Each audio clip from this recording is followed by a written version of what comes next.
എന്നാണ്. അപ്പോൾ കപ്പ് അനുവിന്. അനു ഒരിക്കലും ഗുഡ് ഗെയിമർ എന്ന് ഞാൻ പറഞ്ഞിട്ടില്ല. എനിക്കത് പറയാനും പറ്റില്ല. ഞാൻ 20 മത്സരാർത്ഥികളുണ്ടെങ്കിൽ നമ്മുടെ 20 മത്സരാർത്ഥികൾ ബിഗ് ബോസിൽ പങ്കെടുത്തിട്ടുണ്ടെങ്കിൽ എന്നെ സംബന്ധിച്ചിടത്തോളം 20th പൊസിഷനിൽ നിൽക്കുന്ന ഒരു മത്സരാർത്ഥിയാണ് അനുമോൾ. എന്ന് വെച്ചാൽ അനുമോളെ പേഴ്സണലി ഇഷ്ടമല്ല എന്നല്ല. അനുമോൾ എന്ന നടി വേറെ, അതൊക്കെ പുറത്തുള്ള കാര്യം. ബിഗ് ബോസ് ഹൗസിൽ അനുമോൾ കളിച്ച കളികൾ, സ്ട്രാറ്റജീസ്, അതൊരു രീതിയിലും എനിക്ക് ആക്സെപ്റ്റ് ചെയ്യാൻ പറ്റാത്ത സ്ട്രാറ്റജീസാണ്. മറ്റുള്ളവരുടെ എന്താ പറയുക, പേഴ്സണൽ സ്പേസിൽ പോയി കടന്നിട്ട് അവരെ അവിഹിതമാക്കി സമൂഹത്തിന് മുന്നിലേക്ക് വലിച്ചെറിഞ്ഞ് കുത്തിക്കീറാൻ ഇട്ട് കൊടുക്കുക. അതൊരു രീതിയിലും എനിക്ക് അംഗീകരിക്കാൻ പറ്റാത്തതാണ്.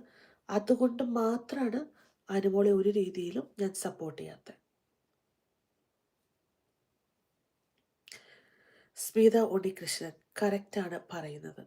അതെ, കുറച്ചെങ്കിലും ഈ ഷോ ഒരു